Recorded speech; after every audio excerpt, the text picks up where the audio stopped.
नमस्कार दोस्तों, stock market studies में फिर से एक बार आपको दिल से स्वागत करता हूँ। तो आज आपके सामने फिर से एक नया आईपीओ के बारे में चर्चा करूँगा, क्योंकि जब-जब कोई आईपीओ आ रहा है, तो एक-एक करके मैं कोशिश कर रहा हूँ उस कंपनी के ऊपर डिटेल्स इन्फॉर्मेशन आपके साथ पहुँचा पाऊँ, क्योंकि बहुत सारे दोस्तों का कमेंट्स भी होते रहते हैं कि कोई भी आईपीओ का डिटेल्स आए तो एक बार ज़रूर चर्चा करके देना।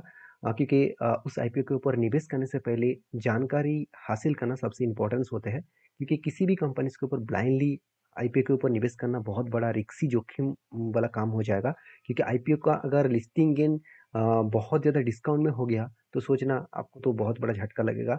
अगर आईपीओ में सही तरीके से आपने मतलब एनालिसिस किया तो आपको अच्छा खासा गेन मिल सकता है। तो आज मैं जिस आईपीओ के बारे में चर्चा करूंगा उसका नाम आप देख सकते हैं। उसका नाम है डिफ्यूशन इंजीनियर। तो डिफ्यूशन इंजीनियर बेसिकली एक इंजीनियरिंग कंपनी है। अभी देखिए, इस कंपनी के ऊपर बहुत सारे चीज आपको जानना चाहिए, क्योंकि इस कंपनी के ऊपर काम करने से पहले इंपॉर्टेंस पॉइंट को आपको आपको जरूर जानना चाहिए।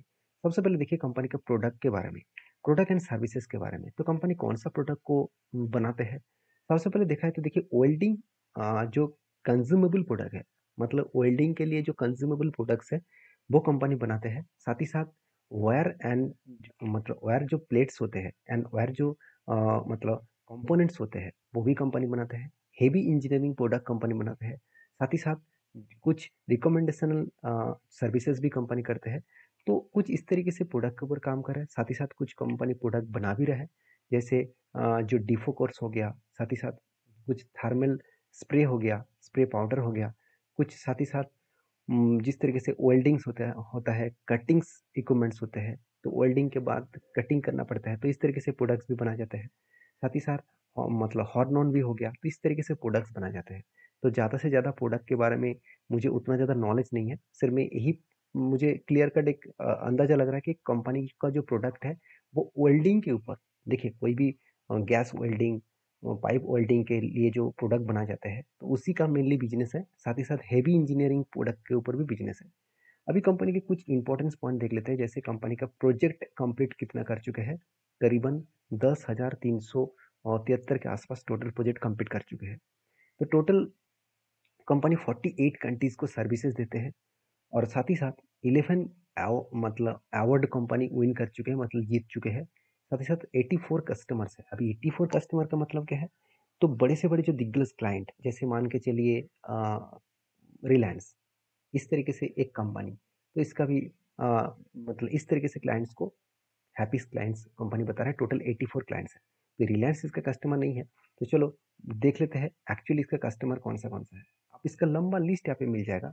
जो सी मोर में जाएंगे तो पूरा का पूरा लिस्ट आपको देखने को मिल जाएगा। इसका क्लाइंट्स कौन सा देखिए, एसीसी इसका क्लाइंट्स है, आदित्य बिरला इसका क्लाइंट्स है, बजाज हिंदुस्तान मोटर्स लिमिटेड इसके क्लाइंट्स है। साथ ही साथ बलरामपुर चीनी जो मिल्स है वो भी इसके क्लाइंट्स है। साथ ही साथ NHG इसके क्लाइंट्स है, अल्ट्राटेक सीमेंट ये भी क्लाइंट्स है। साथ ही साथ हॉर्डेंस इसके क्लाइंट्स है। तो लंबा से लंबा ये इस तरीके के कुछ क्लाइंट्स जो है वो बाहर की कंट्रीज के हैं। बाकी इंडियन सीमेंट इसके क्लाइंट है, जेपी ग्रुप इसके क्लाइंट्स है।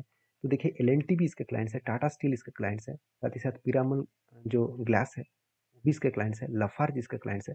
तो क्लाइंट का लिस्ट लंबा देखने को मिल जाएगा, जो कंपनी को एक स्टेबिलिटी देते हैं, क्योंकि क्लाइंट का लिस्ट जितना स्ट्रांग होगा उतना ही कंपनी का ग्रोथ होने का चांसेस रहेगा। क्योंकि देखिए क्लाइंट्स अगर स्ट्रांग नहीं है तो आप प्रोडक्ट किसको बेच रहे हैं अगर ये पता नहीं है तो कंपनी कितना ग्रोथ करेगा उसके बारे में जानकारी भी आपको नहीं रहेगा। तभी चलो एक सीधा सीधा एक पॉइंट्स को हम लोगों को देखने को मिला। अभी कंपनी के बारे में डिटेल्स में चर्चा कर लेते हैं। कंपनी एक्चुअली करता क्या है, कंपनी में ग्रोथ कैसा हो रहा है, सब कुछ एक एक करके देख लेते हैं। सबसे पहले कंपनी के डिटेल्स के बारे में चर्चा कर लेते हैं। तो अबाउट सेक्शन में अगर जाएंगे तो कंपनी के ऊपर जो डेटा देखने को मिलेगा, 1982 में कंपनी स्टार्ट हुआ था। और डिफ्यूजन इंजीनियर्स लिमिटेड जो कंपनी है is active in the manufacture of welding consumable products. जो वेल्डिंग करने के लिए जो जितने सारे कंज्यूमेबल प्रोडक्ट्स का इक्विपमेंट्स का जरूरत पड़ते हैं वही कंपनी बनाते हैं। साथ ही साथ वो मतलब वायर जो प्लेट्स है वो भी कंपनी बनाते हैं। वायर प्लेट्स प्लेट्स का मतलब होते हैं, तो दोनों चीज़ों को जोड़ने के लिए जो प्लेट्स का जरूरत पड़ते हैं जिसको वेल्डिंग करके जोड़ा जाता है, तो उसका भी कंपनी प्रोडक्शन करते हैं। साथ ही साथ कुछ पार्ट्स भी प्रोडक्शन करते हैं। हेवी जो मशीनरीज है उसको भी कंपनी बनाते हैं। साथ ही साथ कोर इंडस्ट्रियल के बिजनेस के ऊपर कंपनी सीधा सीधा एक्टिव है। तो कंपनी की जो मैन्युफैक्चरिंग फैक्ट्रीज है वो कहाँ पे है वो देख लेते हैं। कंपनी की जो मैन्युफैक्चरिंग फैक्ट्रीज है वो देखा जाए तो कंपनी नागपुर में बता रहा है। नागपुर महाराष्ट्र में इसका फैक्ट्रीज बना हुआ है। और कंपनी का टोटल जो बिजनेस है वो टोटल ओवरऑल 130 क्वालिटी इंजीनियर्स है इसके पास, जो इस कंपनी को अच्छी तरीके से यहाँ पे ग्रोथ कर रहे हैं। अभी चलो कंपनी के मेन पॉइंट्स के ऊपर चले जाते हैं, जो है इस कंपनी का फाइनेंशियल डिटेल्स। तो कंपनी का फाइनेंशियल कितना स्ट्रांग है, चलो एक बार वो देख लेते हैं। तो एक बार मैं फाइनेंशियल डिटेल्स के ऊपर जाऊँ, सॉरी यहाँ पे मैं फाइनेंशियल डिटेल्स सबसे पहले दिखाना चाहूँगा। चलो आप देख सकते हैं कंपनी का जो टोटल एसेट है, अगर 2022 के डेटा के हिसाब से बताया जाए तो 189 करोड़ के आसपास टोटल इसका फिगर आउट जो है करोड़ों में है। तो 2022 में 189 करोड़ का था और 2023 में 230 करोड़ बने। अभी 2024 में 275 करोड़ बना। मतलब हर साल में कंपनी का एसेट बढ़ते चले गए। एक एक गुड गुड साइन है। रेवेन्यूज के बारे में बात करूँ तो 208 करोड़ था 2022 में, वो बढ़ते बढ़ते आज 285 करोड़ बन चुके हैं। तो यहाँ पे भी एक गुड साइन देखने को मिले। कंपनी का नेट प्रॉफिट जो 17 करोड़ था आज 30 करोड़ हो चुके हैं। मतलब लास्ट 2 ईयर्स में कंपनी का प्रॉफिट डबल हो चुके हैं। तो ये भी एक गुड साइन है। साथ ही साथ कंपनी का नेटवर्क भी 120 करोड़ से 190 करोड़ बन चुके हैं। तो यहाँ पे भी पॉजिटिवली ग्रोथ दिखा। कंपनी का रिजर्व एंड सरप्लस भी यहाँ पे बढ़ता हुआ देखने को मिले। जो मुझे सबसे इंपॉर्टेंट पॉइंट लगा, कंपनी का 24 करोड़ का बोरिंग्स था 2022 में। उसके बाद 2023 में 48 करोड़ का बोरिंग्स हो चुके थे। आज थोड़ा सा बोरिंग्स कम हुआ 34 करोड़ के आसपास। तो कितना बोरिंग्स कम हुआ, चलो एक बार मैं आपको दिखाता हूँ। कंपनी का डेप्थ एकदम ना के बराबर है। 0.18% के आसपास डेप्थ, मतलब एकदम ना के बराबर डेप्थ है। तो एक गुड पॉइंट ऑफ व्यू से कंपनी अच्छा खासा परफॉर्मेंस कर रहा है। अभी देखिए कंपनी का आरओसी आरओई बहुत स्ट्रांग है, क्योंकि हमेशा कहा जाता है कि 15% के ऊपर है तो बेस्ट माना जाता है, और 20% के ऊपर है तो अच्छा और भी बेस्ट माना जाता है। तो यहाँ पे आरओसी आरओई दोनों ही बेस्ट है। बेसिकली आरओसी मुझे ज़्यादा चाहिए था, तो 20% के ऊपर है तो ठीक ठाक है। अभी मुझे इस कंपनी के अर्निंग पर शेयर मुझे बेस्ट लगा, क्योंकि 10.99 मतलब 11% के आसपास है। और मुझे पी रेशियो एकदम सस्ता देखने को मिले, 15 रुपीज़ के आसपास है, जो मतलब आईपीओ लिस्टिंग होने के बाद 20 रुपीज़ होने वाले हैं। फिर भी कंपनी के जो पी रेशियो है वो सस्ता ही है। कितना सस्ता है, अगर इसका पेयर ग्रुप से कंपेयर करूँ तो आपको क्लियर कट आपको चीज़ देखने को मिल जाएगा। तो इस कंपनी के पेयर ग्रुप से अगर जब मैं टेस्टिंग करने के लिए आए, तो मुझे 3 कंपनीज देखने को मिला जो इस फील्ड में काम कर रहे हैं। तो तीनों ही मार्केट में लिस्टिंग है। जैसे अडर वेल्डिंग लिमिटेड है, साथ ही साथ ए आई ए इंजीनियरिंग लिमिटेड है। तो जिसका टोटल बेसिक अर्निंग को देखा जाए तो मतलब डिफिजन इंजीनियरिंग जो है उसका अर्निंग पर शेयर बहुत कम है, बाकी कंपनी का अर्निंग पर शेयर अच्छा है। तो पी रेशियो जो है वो बाकी कंपनीज का बहुत हाई है। अगर जो फिलहाल के लिए जिस कंपनी का आईपीओ आ रहा है डिफिजन इंजीनियरिंग, उसका पी रेशियो बहुत कम है। तो कुछ पॉइंट्स पॉजिटिव है, कुछ पॉइंट थोड़ा सा वीक है, कोई बात नहीं। छोटे कंपनी के ऊपर हर पॉइंट्स आपको बेस्ट दिखेगा ऐसे होगा नहीं, कुछ ना कुछ तो वीकनेस तो होगा ही। तो बिजनेस को इतना स्टेबिलिटी से कंपनी मेंटेन किया मैनेजमेंट ने, यही काफ़ी है। बाकी देखिए कंपनीज के ऊपर बाकी पॉइंट्स को चलो चेक कर लेते हैं एक एक करके। वो बाकी पॉइंट्स क्या है, सबसे पहले आईपीओ के ऊपर मैं डेट और आईपीओ के डिटेल्स के बारे में चर्चा करूंगा। आप देख सकते हैं आईपीओ के ऊपर जो टोटल डिटेल्स दिया गया है, और ये सारे डिटेल्स में चित्तरहो.com साइट के ऊपर दिखा रहा हूँ। आप जाकर इस साइट को विजिट कर सकते हैं। इस साइट से अप्लाई कर सकते हैं आईपीओ के लिए, तो बेस्ट वेबसाइट है। तो देखिए कंपनीज के ऊपर 26 सितंबर में आईपीओ आया था। सर आईपीओ आएगा, मतलब आईपीओ स्टार्ट होगा, मतलब पिछले दिनों से आईपीओ ओपनिंग हो चुके हैं। 30 सितंबर तक इसका आईपीओ लास्ट डेट रहेगा। तो जब आप वीडियो देखेंगे उसके बाद आपको लास्ट डेट ऑप्शन रहेगा।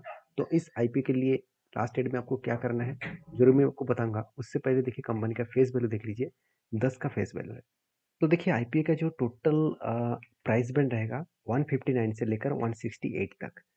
टोटल 88 शेयर आपको खरीदारी करना होगा, पर लॉट में आपको 88 शेयर रहेगा। तो टोटल इशू साइज जो है 158।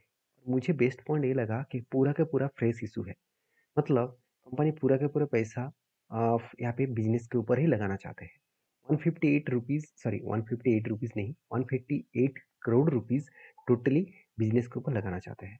तो अभी कंपनीज के ये जो पैसा इशू किया जा रहा है उसका मेनली वजह क्या है, किस कारण की वजह से कंपनी इस आईपीओ को इशू करना चाहते हैं, वो देखना बहुत इंपॉर्टेंस है। क्योंकि आईपीओ के ऊपर जब भी आप काम करने के लिए आएंगे तो आपको इस चीज़ों को देखना बहुत ज़रूरत होगा। क्योंकि इसका मतलब इस कंपनी का आईपीओ ले आने का मेन मकसद क्या है, अभी मुझे इस डेटा मुझे देखने को नहीं मिला तो मैं आपके साथ शेयर नहीं कर पाऊंगा। तो देखिए फाइनली इस आईपीओ बीएससी एनएसई दोनों में लिस्टिंग होता देखने को मिलेगा। तो टोटल डेट को देख लेते हैं। 26 सितंबर में आईपीओ आएगा। 30 सितंबर में लास्ट डेट रहेगा आईपीओ खरीदारी करने का।